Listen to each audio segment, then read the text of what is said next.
Nimmadhi Property Management. Contact 7667008999. அன்னை furnitures, அன்னை திருமண சீர்வரிசை பொருட்கள், டிவி, ஃபிரிட்ஜ், வாஷிங் மெஷின் உள்ளிட்ட 200க்கும் மேற்பட்ட பொருட்கள் அடங்கிய திருமண சீர்வரிசை ரூபாய் 99,000 மட்டுமே. தமிழகம் முழுவதும் இலவச டோர் டெலிவரி. தொடர்புக்கு 7550014440 9345044044.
Good morning.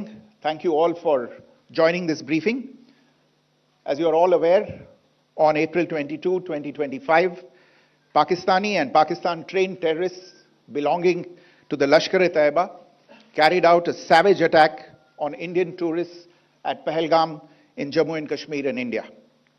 They murdered 26 people, including one national of Nepal, causing the largest number of civilian casualties in a terrorist attack in India since the 26 November 2008 attacks in Mumbai. The attack in Pahalgam was marked by extreme barbarity, with the victims mostly killed with headshots from close range and in front of their families. Family members were deliberately traumatized through the manner of the killing, accompanied by the exhortation that they should take back the message. The attack was clearly driven by the objective of undermining the normalcy returning to Jammu and Kashmir. In particular, it was designed to impact the mainstay of the economy, tourism, with a record 23 million tourists visiting the valley last year. The calculation presumably was that harming growth and development in the Union Territory would help keep it backward and create fertile ground for continued cross-border terrorism from Pakistan. The manner of the attack was also driven by an objective of provoking communal discord, both in Jammu and Kashmir and the rest of the nation. It is to the credit of the government and the people of India that these designs were foiled. A group calling itself the Resistance Front has claimed responsibility for the attack. This group is a front for the UN-proscribed Pakistani terrorist group Lashkar-e-Taiba. It is notable that India had given inputs about the TRF in the half-yearly report to the monitoring team of the UN's 1267 Sanctions Committee in May and November 2024, bringing out its role as a cover for Pakistan-based terrorist groups. Earlier too, in December 2023, India had informed the monitoring team about Lashkar and Jaish-e-Mohammed operating through small terror groups such as the TRF. Pakistan's pressure to remove references to TRF in the April 25 UN Security Council press statement is notable in this regard. Investigations into the Pahalgam terror attack have brought out the communication notes of terrorists in and to Pakistan. The claims made by the resistance front and their reposting by known social media handles of the Lashkar-e-Taiba speak for themselves. Identification of the attackers based on eyewitness accounts as well as other information available to law enforcement agencies has also progressed. Our intelligence has developed an accurate picture of the planners and backers of this team. The features of this attack also tie in with Pakistan's long track record of perpetrating cross-border terror in India, which is well documented and beyond question. Pakistan also has a well-deserved reputation as a haven for terrorists from around the world, with internationally proscribed terrorists enjoying impunity there. In addition, Pakistan has been known to willfully mislead the world and international forums, such as the Financial Action Task Force, on this issue. The Sajid Mir case, in which this terrorist was declared dead and then, in response to international pressure, brought back to life, found alive and arrested, is the most glaring example. The latest attack in Pahalgam has understandably generated deep anger in Jammu and Kashmir and in other parts of India. Following the attacks, the government of India naturally responded with a set of initial measures relating to our engagement with Pakistan. You're all aware of the decisions that were announced on the 23rd of April. However, it was deemed essential that the perpetrators and planners of the 22nd April attack be brought to justice. Despite a fortnight having passed since the attacks, there has been no demonstrable step from Pakistan to take action against the terrorist infrastructure on its territory or on territory under its control. Instead, all it has indulged in are denials and allegations.